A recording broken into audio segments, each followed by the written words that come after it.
Good morning, good evening, wherever you're at in the world. Welcome to Cryptocurrency Theory. Welcome to this episode, guys. Let's talk about, obviously, PayPal, stablecoins, guys. That's what we're going to talk about in this episode. And I'm kind of just going to bend a minute and talk about kind of my thoughts on it and maybe some of the stuff to kind of watch out for as PayPal and other payment system coins are basically trying to, I think these companies are basically, in short, trying to store Bitcoin and Ethereum and U.S. treasuries and dollar deposits and all this stuff, and they're trying to hold it as a collaborative whole to produce these stable coins that are being issued on Paxos. You know, Circle has a stable coin now. Tether's always been around, guys. But really the thing here to be most concerned about and most interested in is the timing of this stuff, guys, right? So we're now seeing the emerging companies come into play with trying to launch stable coins, guys. Because why? Because the XRP thing is over and there's literally no risk now to do it, at least from their standpoint. So drop it in the comment section, guys, if you're following this stuff super closely and you think this could have some kind of tie into these large companies basically trying to hold BTC, Bitcoin version of Bitcoin, and Ether, the fork of the original Ethereum chain, Ethereum, and they're trying to hold these two coins while holding short-term treasuries and US dollar deposits to try to back their stable coin, right? That's what PayPal is doing. So that literally, by definition, is what they are doing in this particular case. Now, other companies might follow similarly. However, they're issuing it through Paxos, guys. The PayPal stablecoin, US $1 is going to be issued through Paxos, which is pretty interesting as well. It's not like they just, have gotten regulatory, financial, okays to just do their own stablecoin. They're doing it with somebody that's already affiliated with the New York, I forget the agency or the agency that's overlooking that. But the thing to be interested enough about this is the timing, as well as the move towards crypto being utilized as payments. We've been talking about this on the channel pretty much indefinitely.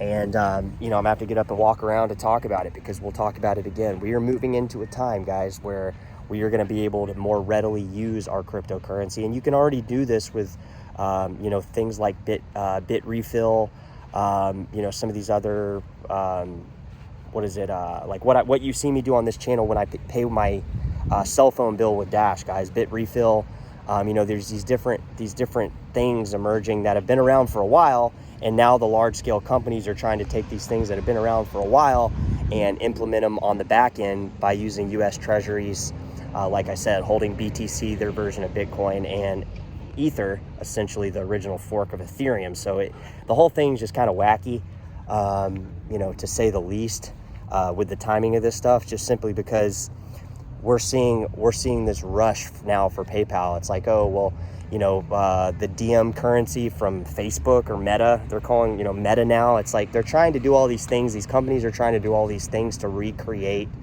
the internet per se, because that's really kind of what they're doing. They're trying to reinvent cryptocurrency. But the beautiful part about this, guys, is that cryptocurrency has been around already long enough, already strong enough, already has the foundation to be great. So it's already done that. If they wanted to do this, guys, they should have been doing this back in like 2009, 2010, 2011, that kind of thing. Because now what's happened is the true decentralized cryptocurrencies have gained so much popularity and so much, so much actual time with how many blocks have already been produced. There's just no way to go back and fork this thing and try to create something better. And so they're trying to create their stable coin, their cryptocurrency from scratch, basically, by utilizing, these normal financial instrument tools like, treasuries, holding BTC, holding Ether, and then creating stable coins issued back by their holdings on Paxos. So there's a lot of weird stuff going on that, it's not that it doesn't make sense from a technical standpoint. Yes, it doesn't make sense because, like I said, they're trying to recreate the internet, crypto being the internet, and you can't really recreate something like the internet. You can make the internet better, which they're focusing more of their time on basically trying to go back and create this giant liquidity pile of these stable coins, when the real stable coin that you need to watch out for, guys, is Tether. You know, Tether has been around before all of this stuff. It was founded by a group of people. One of the people is actually a former U.S. actor, guys, who, you know, was an actor as a child. He played in like the first Kid movie. I can't think of his name off the top of my head. He lives down in Puerto Rico, you know, because there's no tax on that, a lot of stuff down there. So you can look this guy up, guys. I forget his name. I apologize for that, but you know, these people created Tether basically for this same reason. And the reason Tether is so much different from all these other stable coins like, you know, Paxos, Circle, is the fact that Tether is literally all around the world, guys. So there's literally multiple banks supposedly holding Tether reserves. But in my personal opinion, the timeline of how long Tether has been around, which is several years now, guys, it's the longest, oldest that I know of. Drop it in the comments. Longest, oldest I know of stablecoin that has surpassed the test of time, guys. And that says a lot right there. Like, yeah, you might not like Tether. You might think it's BS. You might think it's, you know, just a money printer, but so are these other stable coins. So at least we have crypto enthusiastic people behind Tether that have somehow managed to keep this all together up till this point, which now we're going into the second decade. In my opinion, guys, that Tether probably likely is my trusted stable coin. And for whatever reason, I've told you this before, I have never one time bought a stable coin. I've never used a stable coin.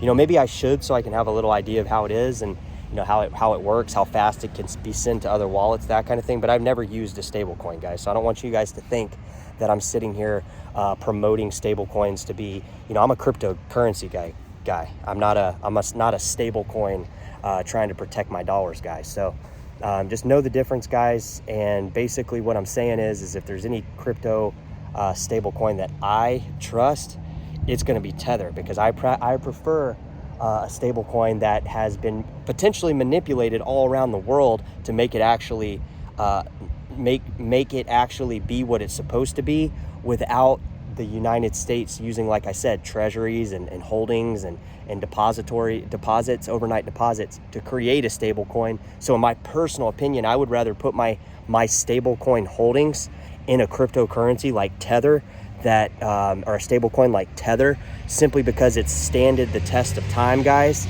And as we saw some of these other things with the bank failures, like these stable coins, I don't even fucking remember which one it was at this point, Circle or Die or whatever stable coin failed with the banks.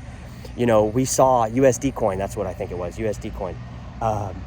You know, Tether has held the test of time for years now, guys. And I'm not saying that is an indication that it's going to always be able to do that, but up till now, by proven timeline, it's been able to keep that dollar peg, or around that dollar peg, the entire time it's been around, guys. And it's more supported around, you know, any exchanges and around the world, rather than you know, Paxos and USD coin and some of these stable coins that are issued by, you know, these various things like treasuries, holdings, deposits, that kind of thing, that have just kind of been this newer thing that's been introduced to crypto. And we've already seen problems when we saw the bank failure with them. So that's just kind of my take on these stable coins, and how, you know, these companies like PayPal, you know, just to review, you know, how these companies like PayPal and these large companies like, you know, Facebook, Meta, or whatever, you know, they had their two projects, their DM project and their stable coin, and then their Libra crypto, that